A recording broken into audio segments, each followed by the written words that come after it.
Ladies and gentlemen, this is the 12th and final round. Right hand, Golovkin steps in and down he goes again. Unbelievable. Mayweather makes him pay. What a rookie mistake. A sensational left hook by De La Hoya. It's facts. I'm the best. You know what I mean? I don't want to believe it myself, but it's the truth. I'm the best. I'm going to show you how great I am. From Southern California, this is the Last Round Podcast. 67 in-studio episodes of The Last Round. 67 weeks we've been in this place, Mike. Like we're living here. It's like we're living Joel's here. sick of our face. Yeah, our audio engineer Joel is probably sick of us. 67 weeks in a row up in here. Well, not in a row. There's been times where we weren't here, but essentially. The Thursday night DAZN card was only a little bit less than that. That's true. 67 weeks long. You got that. You got that right. You got that right. But once again, guys, thank you for listening to The Last Round, this week's episode 67 of our in-studio episode. Once again, I'm Danny Z with my co-host right across from me, Mike, the franchise shepherd. Coming off of, over here, American football, the biggest sport event in the United States, the Super Bowl. I know you're from across the pond now, Mike, but you've been over here quite a few years now. Are you ingrained in the American football culture now, or what? I'm not a huge fan. I'll watch it when it's on. What? I like fantasy football, so.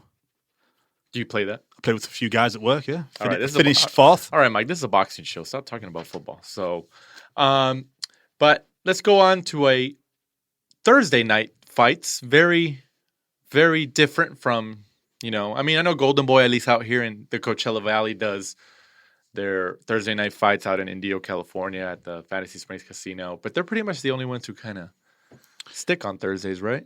Yeah, their Thursday night shows are kind of like what we in England we class as the next gen, like the next generation. Yeah. Jesse Vargas. The new generation. Yeah. Jesse Vargas. Kind of like the up-and-coming kids who are coming through. He needs to bring back that nickname. So I'm throwing it out there right now. Jesse Vargas, bring back that nickname, the new generation. But the DAZN card last Thursday from Miami, Florida. It was on a Thursday for people who don't know, because of the American football Super Bowl, which is the final game of the season between the two top teams in the whole league. It was in the Miami area. So, Eddie Hearn, DAZN, Matchroom, capitalized on the traffic there. I mean, I'm trying to remember when I was watching it. I'm trying to remember if the crowd looked pretty full. I mean, what do you think? Yeah, I thought it got, obviously fuller and fuller as the night went on. Trying to build up to the main events and the YouTuber fights. So it wasn't too bad a card. I thought it, for the fans on the East Coast, it kind of ran a little bit late, even for us in the, California when you have work the next day on a Friday. It's true. It was good to have boxing to watch on a Thursday. I'll give it that. Yeah, that's cool. But it did run a little bit late. Yeah, but it's cool. I appreciated it. And I mean, if they had it on that Friday or Saturday, I'm sure it would have been, they would have had a tougher time. I don't know if that arena was reserved or not, but American football dominates the sports landscape here in the States. But like I said, this was from the Meridian at Island Gardens in Miami, Florida, which I think you said last week was a man-made arena. That's what I heard. They were talking about building a stadium, erecting all that, ready for the Super Bowl weekend, or the the fan weekend on the Friday and the Saturday for the build-up. Yeah. So, but Thursday night card. Headlined by WBO, right? He's got the WBO middleweight title. Demetrius Andrade improves to 29-0 with a 9th round TKO stoppage over Luke Keeler. Obviously, the big thing with Andrade at the moment is that for some reason he can't get any of these other big middleweights to fight him. Canelo, Triple G, Danny Jacobs, and all that stuff. Because I mean, let's just face it. He doesn't really bring any star power. He doesn't really bring any money to the table. There's been people who've criticized him that, if he would have fought Billy Joe Saunders, which he was scheduled to do for the WBO middleweight title in the past, I think in Massachusetts when Billy Joe got popped for something by their commission. We all know that. If the boxing fans know that the Saunders was a favorite going into that fight, but he had to pull out, and Andrade still fought somebody for I think it was a vacant title, right? Yeah, he fought Walter Katundakwa, Yeah. the guy that he dropped, I think, 5 times during that fight. So it was another, in my opinion, another kind of boring Demetrius Andrade fight. Whoa. Another Andrade performance. Yeah, it's one of those where he's shouting for the big names. He wants to fight either Billy Joe, Canelo, Triple G, even a Charlo. Why not go in there? Because all of those guys I just named, apart from maybe Billy Joe, when they're in there with somebody that's a lesser opponent, they do the job. They get them out there. Right. They go in, they make the statement. Someone like him who's, praying and begging for those bigger fights, he should go in there, be knocking these dudes out, putting in good performances so, those fights get made. Like you said, he's a southpaw. He's pretty tricky. His resume, in my opinion, when you look back at it, he hasn't really got like any major scalps that you can look at. I would probably say Vanes Matrosian in 2013, maybe his biggest win. Man, that was like 7 years ago. Because, look at his last few opponents. Luke Keeler, not on his level. Solecki, not on his level. Artur Akhmadaliev, don't really know who that is. Walter Kadundalqua, who he won for the vacant WBO title. Honestly, if I was PBC, I would let what's his name? Who's the guy who just fought Triple G in New York? Derevchenko. I would have if I was PBC, I'd reach out to Eddie Hearn and DAZN and be like, hey, you know what? Let Derevchenko let a shot at him because I think Derevchenko can beat him. That's interesting you say that because Lou DiBella on the IFL TV, at this event, was saying that after that performance that he had against Triple G, that he thought people would reach out, and so far nobody's reached out. Well, because he's dangerous. He's dangerous, and it's the same thing. Like, I think the difference between I'm glad you mentioned that because this comparison just popped into my head. The difference between Andrade and Derevchenko is that Andrade he's got talent. I don't want to say he doesn't have talent. I mean, I think everybody can see that he's not as talented as like a Canelo or Triple G as the other middleweights in the division. But he's got talent, even if he hasn't really fought a name. At 29-0, that's still impressive to do. But he doesn't bring any star power. He doesn't bring any money to the table. There's not really a fan base behind him. And Derevchenko has more talent, at least in my view. I don't know if you agree with me, than Andrade. But I think his stock in terms of money and bringing star power to an event might be a little bit lower than Andrade. I think they both, in terms of stock, have not the hugest fan base. Obviously, Derevchenko being from the Ukraine. But Derevchenko, I think, is actually better to watch. He's had 13 wins, 10 KOs. Right. His 2 losses coming against, Triple G in a fight that you could have said he could have won. And then obviously, a split decision loss to Daniel Jacobs. So another fight he could have won. So twice he could have been the IBF world title holder. Right. But like you say, it's just that their fan base isn't huge over here. Are those two going to headline an event together? Maybe the boxing hardcore like ourselves, we'd probably get intrigued by that. I actually think if they met, I think Derevchenko would win. On that performance against Triple G, on that night where if he maybe was a bigger name, that could have been his. That was a very, very close decision win that Triple G got. And he may have got it because they're trying to set up a Triple G Canelo 3. And then obviously if Derevchenko won, all that money that's going to be in the boxing industry would have disappeared. No, you're right. But like I said, going back to my original point, Andrade obviously got the win here, beat Luke Keeler. I'll make that comparison when we get down in the card here. But like I said, he keeps his WBO middleweight title. The interesting is that even being on the same network with the same streaming service with the same essentially team as the biggest middleweights in the world, Canelo, Triple G, Danny Jacobs, Billy Joe Saunders now. He can't get any of these guys. Like that just shows you like if you're on the same team as all these other guys and you're having just as hard of a time to make those fights with them. Like imagine with the guys with another networks, with ESPN, with Fox and stuff like that, I think he just needs a personality. Like where is he from? New York? Is Andrade from New York? No, he's from, he fought in his hometown not too long ago. Rhode Island. That's it, Rhode Island. Rhode Island. He's Close from by. Rhode Island. I mean, like, let's just be straightforward here. Rhode Island doesn't really have, a fan base for sports. They don't really have it's not really a boxing state. It's not really a boxing area that people think of. That's not his fault. I'm not saying that Rhode Island, is a bad area or had bad people. I'm talking about in terms of sports, in terms of boxing. It'd be different if he was like from New York, from LA, Texas even and stuff. I mean, everybody knows just like in sports in general, especially the fight game, especially in boxing, if you come from, if you fight out of one of those cities, even if you don't have necessarily the exciting style, you can at least maybe have some foundation of support with those people from that area. So I think he's in a bad corner right now. He's between a rock and a hard place. I think one of the problems he has is the people that you mentioned, say, for example, Billy Joe Saunders and Callum Smith, they kind of think that they're ahead of him in terms of they're waiting for that, as Conor McGregor calls it, red panty party. They're waiting for the cash cow Canelo to turn around and tell them, it's your turn. Right. So they're not going to take a treading water fight essentially against someone who's kind of the same level. Right. Whether they're third or fourth, they're high up there in the rankings. So obviously if Canelo picks somebody else, then the talk is that we're going to see Billy Joe Saunders against Callum Smith. Right. Are you going to risk your ranking and a payday to face someone like Andrade?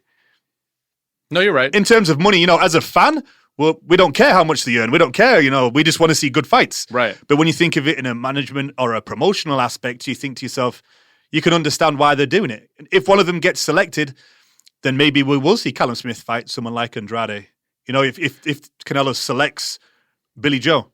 No, you're right. And I forgot about Charlo as well. Charlo's there too. So I'm telling you, man, if I was a PBC, I'd throw Derevyanchenko and Charlo at DAZN and match him and be like, hey, you know what? Your guys don't even want to fight him. Put him against one of our guys. I'm sure PBC would rather have Charlo beat him. He's a more marketable fighter. But I mean, even if you throw Derevyanchenko, I honestly think that Derevyanchenko can even beat Charlo. Yeah, I think he's all wrong for him. On the performance that he's had in his big fights against Jacobs and Triple J, I think he's all wrong for him. Charlo likes to, set his feet and throw punches and get into a bit of a war, where Derevyanchenko's a lot slicker, works the angles well, mixes his shots up. I think he would be stylistically a bit of a nightmare for Charlo. No, you're right. You're right. But then, touching on the actual action between Andrade and Keeler last Thursday in Miami, I think everybody knows, because in the first 5 seconds, Andrade dropped Keeler, in the first 5-10 seconds of the fight. I think that kind of told you everything you need to know from that fight. Okay, when is this going to end? Even though, there's been outcomes like that before in other fights, and it changes. Like Joshua Ruiz, Ruiz went down, and look at what happened in the first fight. I'm talking about the first fight, not the rematch. But, like you mentioned, Andrade just has that style. It's not really appealing to the fans. He has, talent, but, it's difficult to, at least he has a title. He has a world title. At least he's, likely making some decent money, his name's out there. He's lucky to be in a competitive division with essentially arguably the most high profile name in the sport in Canelo and Triple G and stuff like that. So, his name gets mentioned along with them, especially because he has a world title. So that's good for him. That's good for his, his paydays and stuff. But I mean, he just, the style is not really there. It's kind of going to a general comparison with Floyd Mayweather. In his later years, obviously, especially after the De La Hoya fight, he became a lot more defensive minded, But what helped him sell himself and sell all those pay-per-views and helped him make all that money over his career, especially the latter half of his career, was his personality. Was his personality, HBO 24/7, him selling himself on there and stuff like that. And then, when he got into these fights, people were like, oh, he's not a knockout artist or something. Yeah, but I think he knew that. So he sold it from his personality, his behavior. So that way he's like, okay, well, I'm not going to be able to get people with this in terms of knockouts and stuff like that, unless it's there, obviously, like he did to Victor Ortiz. But so he kind of did the whole WWE route and played the villain. And look at what happened. I don't know. I think Andrade needs to tap into something like that, because Okay, it's him having a belt. I think eventually he's obviously going to get one of the big names, like a Jacobs, a Triple G, a Charlo, a Canelo, but just because he has a belt. But other than that, they're not really lined up to face him, even because he has a belt. He's in a tough spot, man. He really is. The fight was a copycat of his last fight against Selecki. Yeah. He put Selecki down early. His coach then said, take the foot off the gas. We don't need to get into a war and get him out of there. It's kind of the same thing in this one. He put Keeler down early, and really you'd have thought Keeler was kind of outmatched. This was a huge step up for him. And then, Andrade just kind of went through the motions and did the same sort of thing. Interesting fact was, Luke Keeler's coach is Peter Taylor, Katie Taylor's father. Oh, that's true, huh? I forgot about that. And that was his first time in the corner in a world championship fight. Wow, what a moment that is. That's pretty crazy. But, Andrade gets the win like we mentioned, and he did mention that he's willing to go to 168 to fight Billy Joe Saunders. I think honestly, I think Billy Joe Saunders would be the most willing, unless Billy Joe obviously can get like a Triple G or a Canelo or even like a Jacobs. Obviously Triple G or Canelo. I think BJ Saunders would be the most open to fighting Andrade just because he has a title. And then Saunders has a WBO again. Well, we did hear the rumor that he was the favorite for the fight, right? That's true. Yeah. So honestly, I think that's what's going to happen. We've been hearing about Canelo landing Callum Smith at 168. That's been a rumor. Who knows if that'll be a Vegas fight or a New York fight. I mean, I think it'd be awesome if Canelo went over to the UK and fought like in, one of those. Do you think they could sell out a stadium if Canelo goes over there? Easily. Yeah, right. Without a doubt. Yeah. The Tyson Fury Deontay Wilder fight would have sold out in an hour, and it's not even sold out in Vegas. No, that's true. Yeah. I think he should in the terms of his legacy.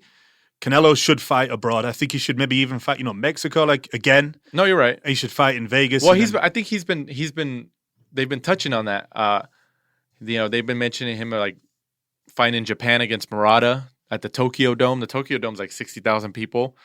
I honestly think that when Canelo went over to, and this is just my personal opinion, when Canelo went over to Saudi Arabia and saw Andy Ruiz, Anthony Joshua too, this past December, I think that kind of gave him that international bug in terms of because obviously all of his fights have been in Vegas, New York, and stuff like that.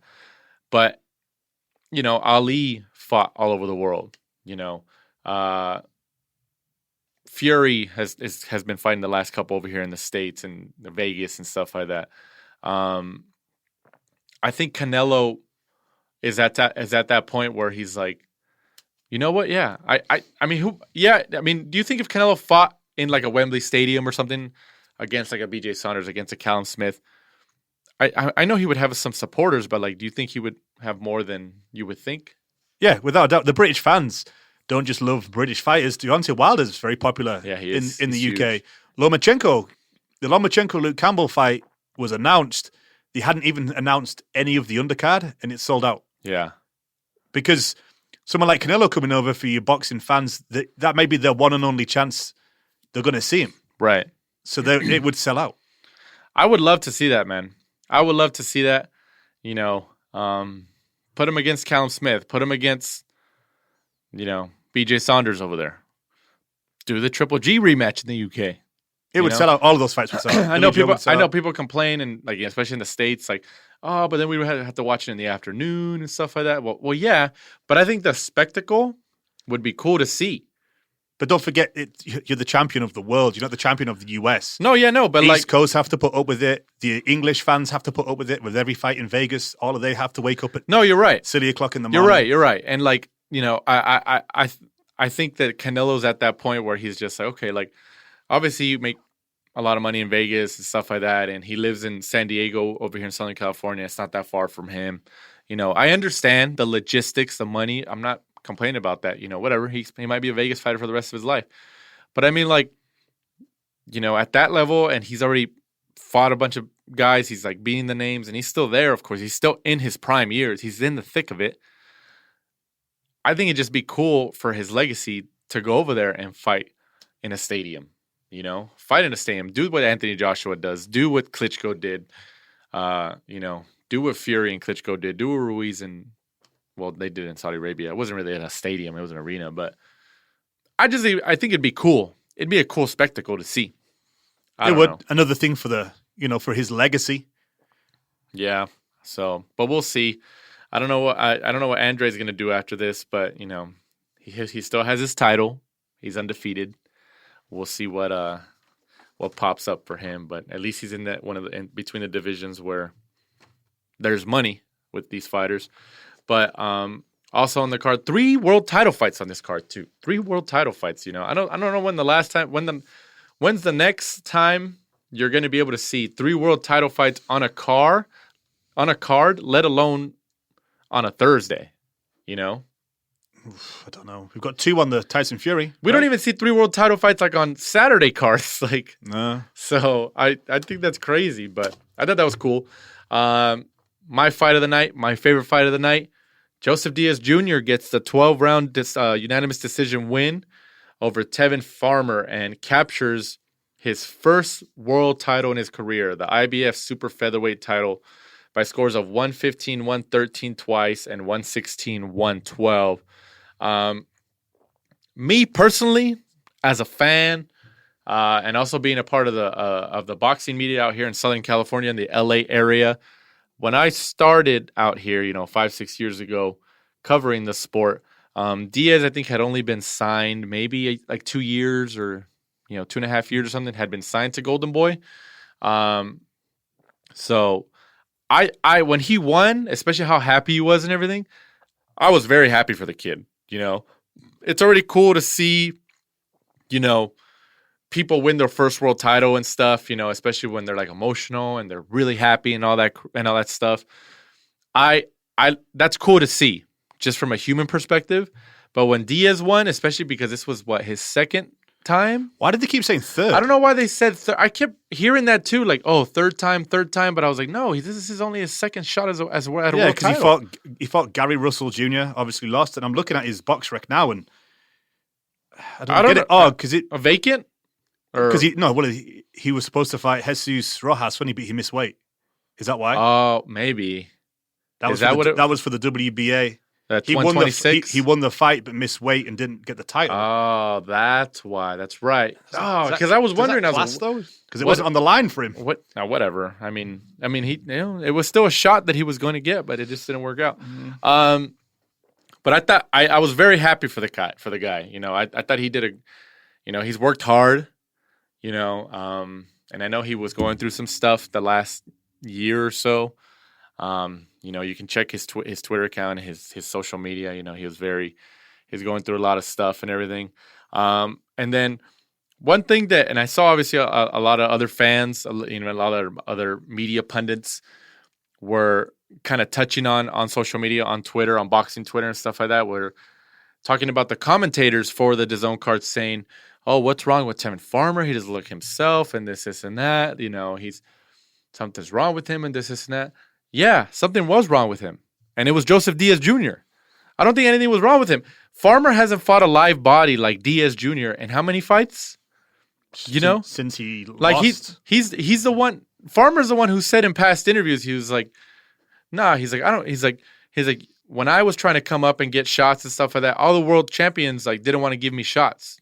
He was like, and now that I'm in the driver's seat, now that I got the world title, I'm going to do the same thing to them. He's like, so pretty much saying yeah, I'm going to fight second-rate opposition. I'm not saying obviously he's getting paid and stuff like that, but it's just come on, man. Even if you believe that, don't say that. I think the last time he actually fought someone live was when I was there, when he fought that Kenichi Ogawa and lost on points, who then tested positive and it ended up being a no contest. Right.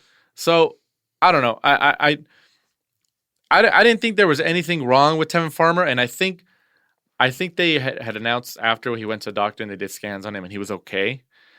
But I didn't agree at all with the DAZN commentators in terms of what's wrong with Tevin Farmer? His defense is usually superb. No, I never thought his defense was superb or excellent. He was fighting guys who weren't on the level of a Diaz Jr., of these other guys at 130 pounds who are essentially the elite of that division. And Even though Diaz Jr. has never really been like a power guy, a knockout guy, none of these guys are. He's very, very accurate. His punches are always very well placed. His boxing ability is very, very good. And it's always been very good. Like, he's always been a guy, especially because he's been here in Golden Boy. He's based in the LA area and stuff like that. We've had access to him, a little bit, more personal access to him over the years because he's been around these general events. But when he got that cut, I believe, was it the first round or the second round? It's first or second, yeah. First or second? That was a nasty cut. And when they zoomed in on it, when the cameraman zoomed in on his cut, I believe it was above his left eyebrow. The first thing I thought, I was like, oh no, that's really bad. That's really bad, and it's in a horrible spot. I was like, oh man, they're going to stop it early.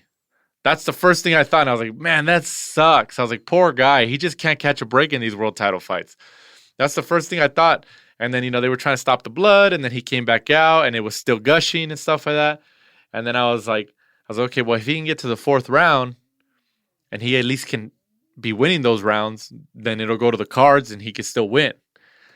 Man, I don't know what happened, but, I mean, obviously his cut people did a good enough job to keep it from flowing because they finished the fight. And as I mentioned at the beginning, there was 2 cards where he won 115, 113. Those were way too close. I think Diaz, he outlanded him easily. Like, Diaz just got the better shots. Farmer just looked lost in there. And I don't mean to say, like, look lost, like, something was wrong with him. That's not what I'm saying. Like, Diaz made him look lost. Like, I think you could see, like, I'm sure there's going to be a rematch. I think they said that Farmer has a rematch clause. But I think it's going to be the same story.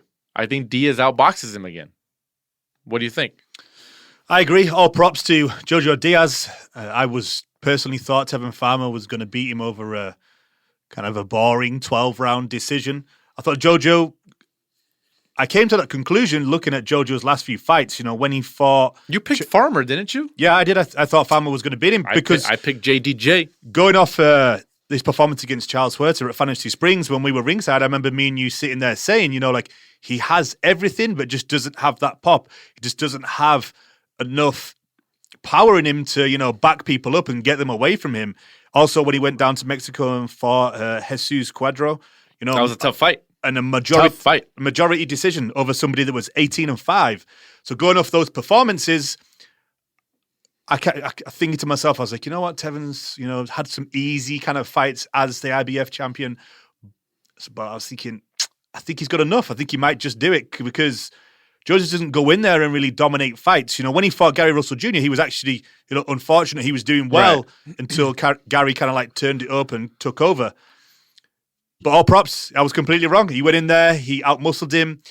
Fighting someone like Tevin Farmer, those people who kind of like have that low guard, rely on their reflexes, kind of flashy. He did the perfect thing. He just went there and put it on him. Yeah, and because he did. It wasn't working, Tevin looked completely lost. I don't think he knew what to do. I thought the scorecards kind of flattered Farmer, like you touched on. Yeah. I think, all props to the doctors who looked there and, let Jojo actually finish. I thought they were going to stop another 10 rounds. With that horrible cut, there was kind of like the skin was kind of coming down, and you could see it was. I think that was in terms of like how open it was and how wide it was. I think that was probably worse than Tyson Fury's. Yeah, because it looked like it was kind of like blur his vision. Yeah, because it was kind of coming down into his eyesight. Horrible, man. It was horrible. Great performance. I thought Tevin did well. He didn't complain. I kind of thought he. No, he didn't. I thought he would have thrown something in there. I did because of the way he talks a lot of smack on social media. So all props to him for that. I think the rematch will probably be later than April or May due to that cut over the eye, and hopefully it's in Southern California. Hopefully. Yeah, hopefully. I mean, I'm glad, man. I'm glad that he got the win because you can see how emotional he was when they announced his name.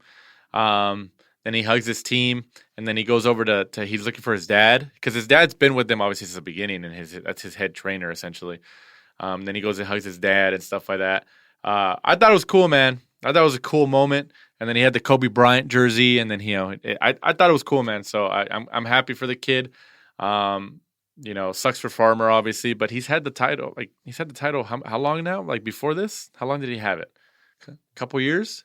So he won it against Billy Dibb, a vacant title, Billy Dibb in 2018, and then went on to fight a who's who, really. James Tennyson, Francisco Fonseca, John O'Carroll, Guilherme Frenois. Wait, Fonseca, who's fighting Ryan Garcia? Is it? I think it is that Fonseca. Yes, sir, it is that Fonseca. Is that Fonseca? Oh, wow. Man. I mean, hey, it is what it is. But there's obviously a rematch clause, so he's going to have another shot. But, as I mentioned before, I didn't agree with, anything Gazon was saying. There's something wrong with him. His defense is usually superb. No, he hasn't fought a live body in a long time. I think they were just going off his style. His style is somebody that looks like they would be, all about those fast twitch muscles, just kind of right. counter punching. He was getting teed off against by John O'Carroll. Yeah. So I mean, I don't know. I this and it wasn't like Joseph Diaz. When you touched on his first world title shot was against Gary Russell a couple of years ago, and he did lose. But I think that the difference between that fight was that Gary Russell was obviously just the faster, and he was just as accurate as Joseph Diaz Jr. But what the difference was the speed that Gary Russell had. So that was the big thing, the biggest difference between that fight and this fight against Tevin Farmer. So, but congratulations again to Joseph Diaz Jr., the new IBF super featherweight champion of the world. I wouldn't be surprised. I don't know if it's an immediate rematch clause, right away or not. I don't know if there's a mandatory in between, not a mandatory, or a voluntary defense in between. Let his cut heal, and then Golden Boy can get maybe a fight in between there to get the in-house money off for them. Who knows? Maybe, maybe not. But I think it's cool, man. So congratulations again to JDJ, Joseph Diaz Jr., the new IBF super featherweight champion of the world. So who are the other champions at 130? Santa Cruz. Gary Russell's at 126. Davis moved up to 135. Santa Cruz. Berchelt. Miguel Berchelt. Rene Alvarado. Jamal Herring. That's it, right? And Joseph Diaz Jr. So, yeah, I think it's an exciting... I mean, what about Jamal Herring and Joseph Diaz Jr.? Jamal Herring is tall, though. But that would have to wait till after the Carl Frampton fight. Oh, that's true. That's what they want to make. I forgot. It sounds like it could be. I heard a recent interview with Carl Frampton who said that, Jamal's willing to travel. Mm-hmm. He's happy to do it over in Ireland. I think it's just a matter of signing those contracts. Yeah. So we'll see. We'll see how it pans out for the 130-pound division over the next several months. And also on that card, the third world title fight on this card. And this was my fight of the night. This was your fight of the night, which it was. I thought it was close. I gave it to the edge to Diaz Jr. and Farmer because, my personal bias, seeing Diaz Jr. grow up over the last years in the sport, was kind of cool. But Danny Roman loses his unified IBF and WBA super bantamweight titles to, all right, I heard this name all the time. I still can't pronounce it. You got to pronounce it, Mike. Murodjon Akhmadaliev, but we'll call him MJ. Since he said that everyone calls him MJ. Is that what he said? Yeah, and in the commentary, they kept calling him MJ because of, obviously, it's kind of awkward for us to pronounce. So, before this fight, there was people in Danny Roman's camp and then other rumors, or I think even interviews saying that, this was, they didn't want him to take this fight because it was a tough fight. How many times did DAZN say that? Danny Roman shouldn't have taken this fight. I don't know why he took. He's a mandatory. He has to fight him. Yeah, it's funny how people they'll say that oh, you shouldn't take this fight, but then when it gets to when it keeps happening, let's just say, oh, you guys got to fight each other. How come they don't fight these other guys? What? You can't. And when they do it, you're saying, oh, you shouldn't have taken this fight because it's too much of a risk. You're a world champion. You can't fight these guys who are 115th ranked in the world. And they're both signed to DAZN. I can understand if Danny Roman was signed to DAZN and, MJ was a PBC fighter. Yeah. But they're both signed to DAZN. Yeah. But, I mean, MJ was just one of those, he's Ukrainian, right? Uzbekistan, Russian? I believe. So I think they're Russian. Which is kind of outside of Russia. It's essentially Russia. Yeah. That's his 8th win of his career, 8-0. He's one of those a Lomachenko, those Russian Ukrainian fighters who have a deep amateur pedigree, who fought a lot before turning pro, which is why he obviously got a world title shot so early in his career. I thought Danny Roman still fought well. He didn't look outclassed or anything. I think just MJ was just, obviously just has the pedigree behind him. I mean, we've seen it. We've seen it with all these Russian and Ukrainian guys. They have the pedigree to fight. I'll just jump in. 300 wins and 15 losses as an amateur. That's wild. That's wild. So that's why he got this fight so early, a world title fight essentially. But do you see? Was there like a rematch clause, or did they mention anything about that? They jumped in. I think it was Eddie Hearn said in an interview he was unsure whether there was a rematch clause due to MJ being a mandatory. Oh, that's right, huh? He wasn't too sure whether there was one. Great win for him though, and an absolutely outstanding night for Joel Diaz. Oh, that's right. Yeah, he was also in his. That's right. I forgot. That's right. Joel Diaz is obviously the trainer of MJ, and he's also the trainer of Jojo Diaz. That's wild, man. That's wild. What a turnaround in his stable. Two world champs, man. What do you think about?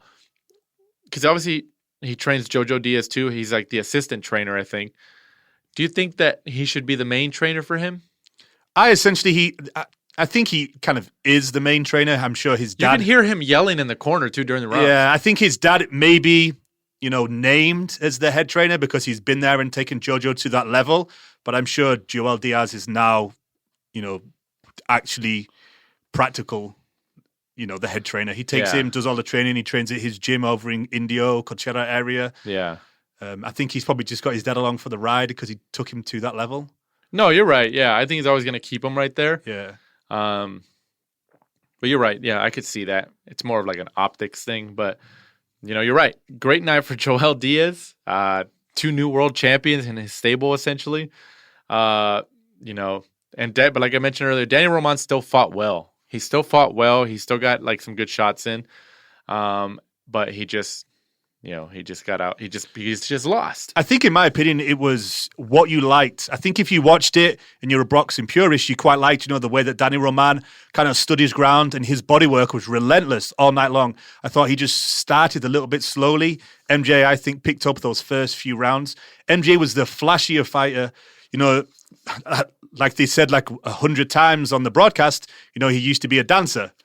And they just kept plowing that in time and time again. Like Lomachenko? It was like they had, 5 or 6 bullet points, and they just kept using them over and over and over again. What else do you have? You just got to keep using them. I thought his footwork was good. It kind of looked flashy, but sometimes I think, it looked flashier, but there wasn't too much substance to it because, he kept jumping out, jumping back in, and Danny Roman was hitting him with the uppercut all night long.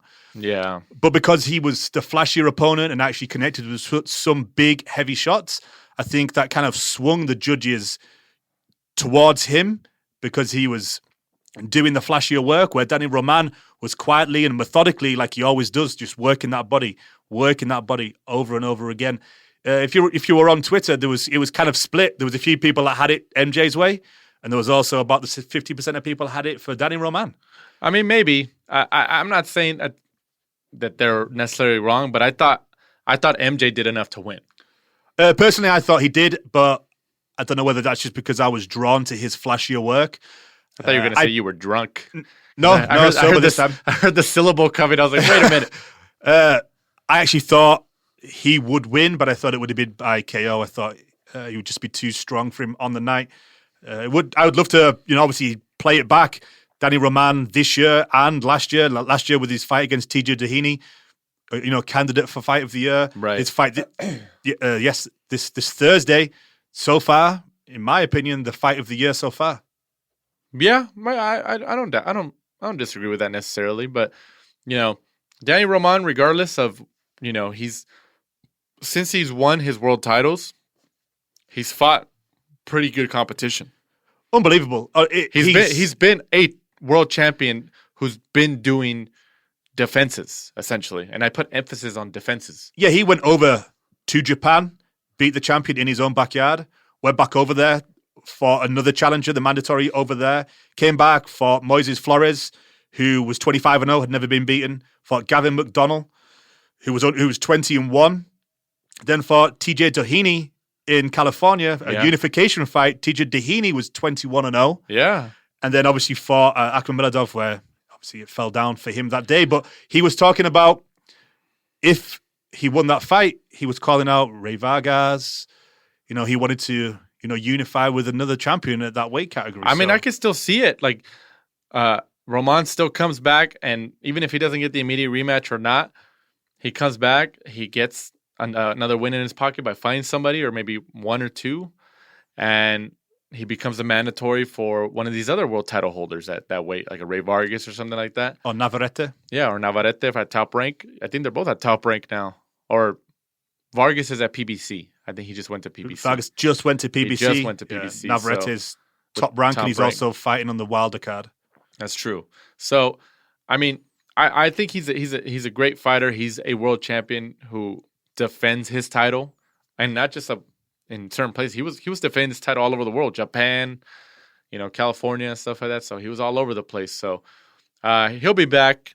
Obviously this was the third loss of his career, and he had losses before he won his titles, and he comes back and he gets to the top of the mountain and becomes unified champ. So another one who I thought was elegant in defeat. Oh yeah, you're right. You're totally right. Him and his coach Eddie, they kind of said there that they respected that they lost. Said they would like the rematch. Yeah. And I think the thing that he has in his favor, he's with DAZN. And if you think about his last couple of fights that were on TV, contenders for fight of the year. Right. You're right. I like Roman, man. I think he'll be back. But congratulations to MJ.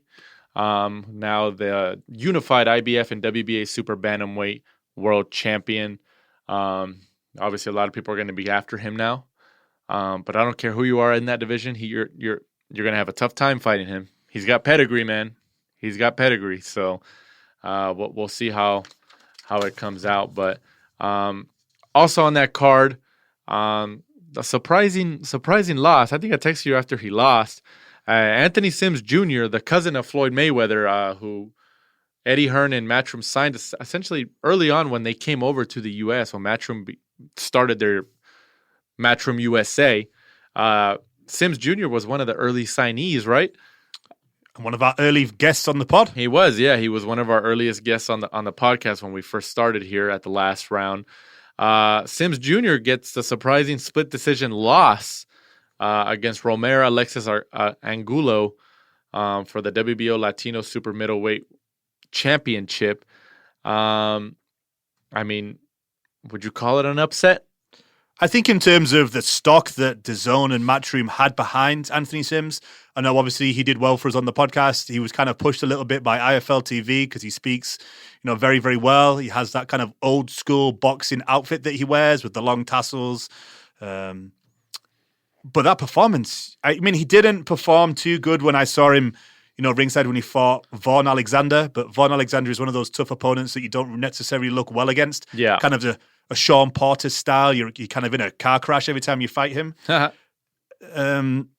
it was kind of a very strange performance. Like I don't know, like he was either didn't want to be in there, like he was kind of maybe, couldn't get himself up for the fight because it wasn't a huge name. You couldn't put your finger on it. There was something wrong. Like he just couldn't get into like the third and fourth gear. Do you think because obviously he has personality. He's been on our show. He showed some personality. He on Twitter and on social media, he'll post stuff and he has personality. I think that was one of the couple of questions we asked him is that, about personality in the sport of boxing and the fight game. And he said it is important and stuff like that. Do you think maybe that has anything to do? Maybe he was a little bit distracted. Do you think, like you mentioned right now, maybe he thought, oh yeah, this guy's not going to be any test for me? If he did, if he was sidetracked by that, but I don't think he was doing, a lot of... Or maybe the guy was just better. It's like a Diaz farmer thing. It could have been, maybe that they had all that stock and that promotion behind him and maybe he just wasn't the real deal, He did look it in those fights before that. Was he distracted by something? Was he ill? Did he have a bad camp? He didn't make any excuses after the fight. He hasn't put anything on his Instagram, anything on his social media. So I'm hoping that he comes back and does it again because he's fun to watch. He's got a good style. He talks well. And really, if he can produce in the ring, I think he's the complete package. Yeah. And Angulo is in his 30s. He's 35 years old. He's an older guy, right? I mean, he fought a couple years ago, 2018, I think, he fought Gilberto Ramirez That's his only loss. And that was his only loss, you know. And Gilberto Ramirez, like, beat him pretty clearly, pretty convincingly. That wasn't a close fight, you know. So, I don't know. Maybe Angulo was just a sleeper. He's one of those sleepers in the division where he's like, you're still going to get a tough fight out of him, you know, like a Derevyanchenko or something, like, you know. Kind of like the old Amir Khan, you know, when he fought Prescott, the Colombian. They're both Colombians. Roman's a Colombian. Prescott just came over here and upset the apple cart. Yeah. So, I mean, who knows? But it's going to be interesting to see how Sims recovers from this. I mean, I'm sure Eddie Hearn and DAZN are going to get him back out there and stuff like that. Kind of build his confidence back up. But, you know, we'll see how that turns out. But he suffers the first loss of his career. But he's only, 24, 25 years old. So he still has a ton of time to come back and recover from this. So we'll see how it turns out. And also on that card, Amanda Serrano, who also fights in MMA. I think she fights in Bellator, right? Combat Americas, yeah, which is also on DAZN, I think. She gets a third-round TKO stoppage over Simone De Silva. This was actually a short-notice fight against the veteran in De Silva. As I mentioned, she won in the third round with the stoppage. She was supposed to have an MMA fight, right? And that kind of fell through the wayside or something like that. Yeah, that's right, yeah. So she jumped in there for a boxing fight on the Miami card over here on DAZN and gets the win. And Serrano, before this, was coming off probably her most high-profile win against Heather Hardy, right, in New York. I think that was the last fight. Yeah, Heather Hardy, September. Yeah, so, you know, I think she's obviously one of the best female fighters in the game right now. I would say so. She's what, like a 6th division, I think, world champion throughout her career. That's a lot. So that's a lot. That's I believe ridiculous. The Katie Taylor fight is signed, sealed, and delivered. They just got to pick a date. That's crazy. That should be a pretty interesting fight. Yeah, that'll be an interesting fight. If anybody, you know, should be the GWOAT in the women's division, should be the Serrano, really. Like GWOAT. Winning, you know, 6 world titles in different divisions. Sounds like you're choking on something when you say that. GWOAT. It's like Manny Pacquiao style. 6th division world champion, Amanda Serrano. So congratulations on her third round TKO stoppage. Moving on, fight previews this Saturday, the 8th of February from the Sheffield Arena on DAZN. Once again, the special one, Kell Brook, returns as he goes after Mark DeLuca. Is this at 154 or 147? We're at 154. So 154 pounds. Man, Kell Brook, it sucks. Like, with Kell Brook, like, and like, I respect that he moved up to 160 and he fought Triple G a couple years ago. I think it was 2016 or something because nobody else wanted to do it. And, you know, he had his moments against Triple G. But obviously, I don't think anybody can dispute the fact that Kell Brook was obviously medically affected by that fight when his orbital got broken. And then he fights Errol Spence shortly after, and his other orbital bone breaks. Like, do you think that if he never fought Triple G and that never would have happened to his eye, do you think he still would have been, like, high in the mix of the elites between 147 and 154? I mean, I can remember Kell Brook coming through, and, you know, I was excited by him. I thought he was one of the best, you know, in the welterweight division coming up.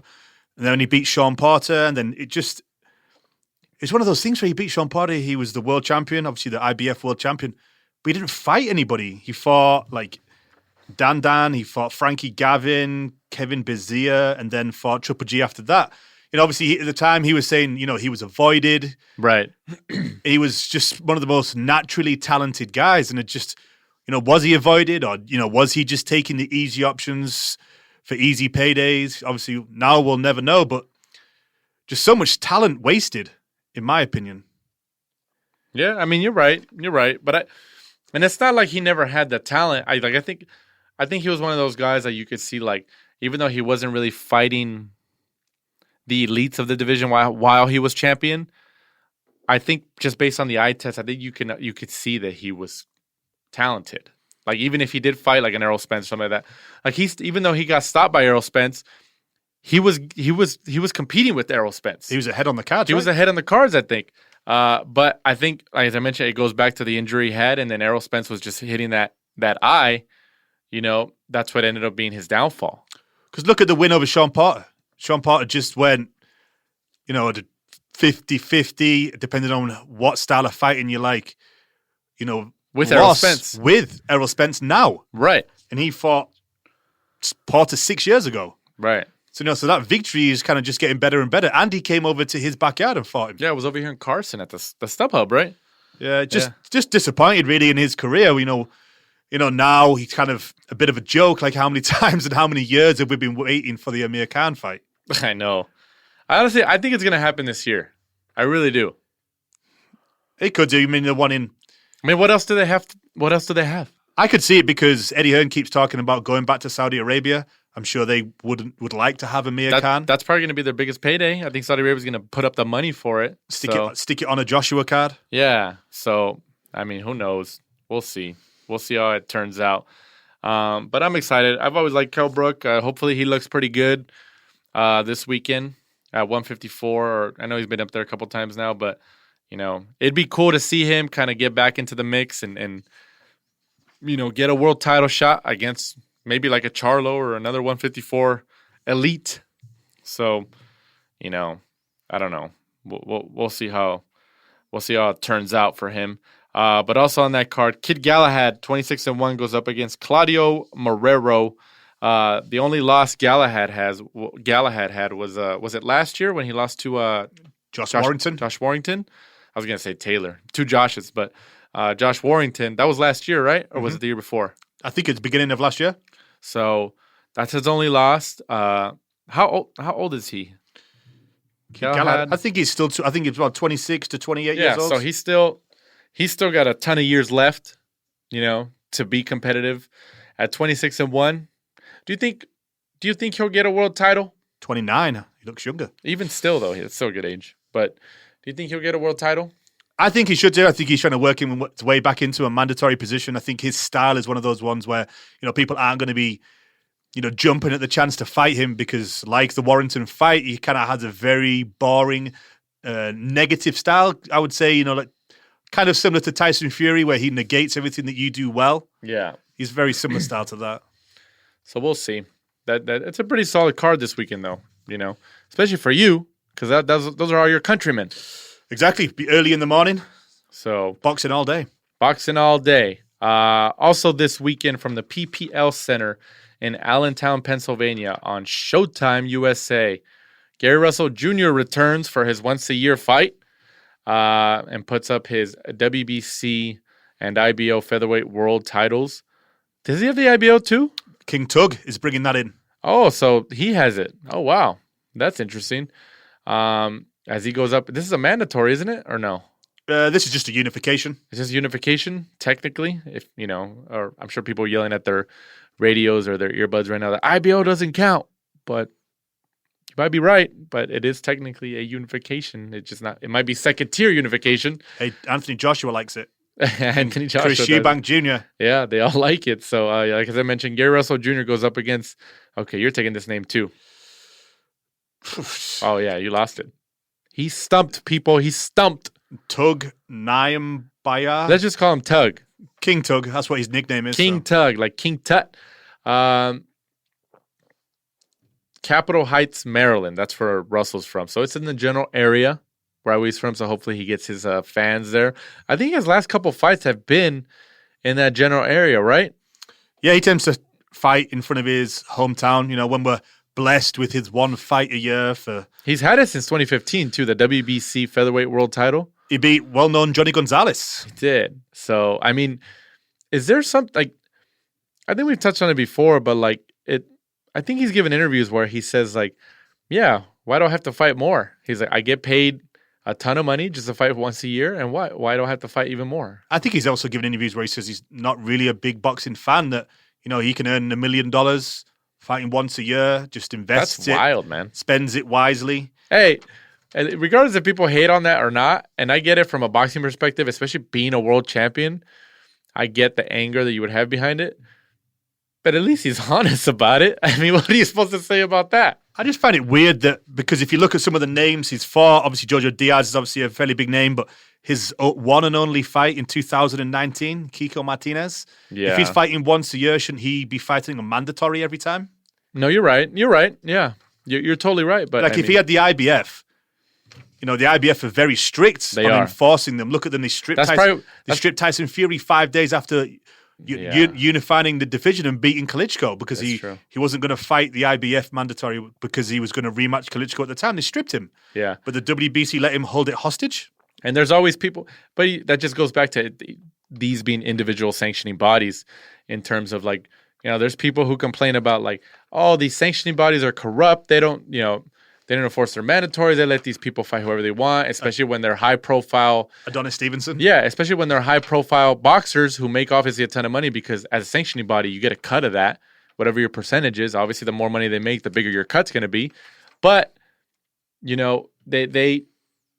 it's all political. I don't think anybody can dispute that. But going back to my original point, what I wanted to mention is that there's a group of people or fans, everybody has their own opinion in the social media age, but they'll say like, with the whole Tyson Fury thing, stripping him a couple days after the Klitschko win, there's people who are mad about that. Like, oh, what the heck? Like, I think it happened to Canelo too.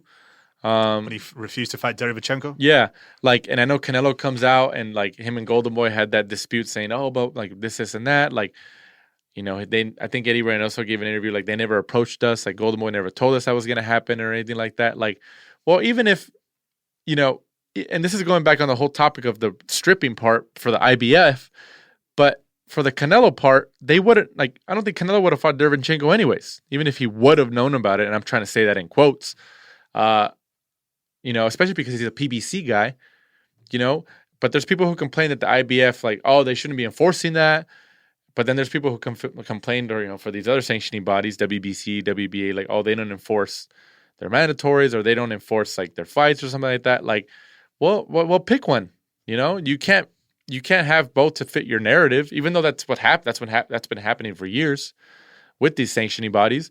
But at least with the IBF, at least they're trying to stick. I think you could arguably call them, in terms of following the rules, like the best ones out of all the major sanctioning bodies. What do you think?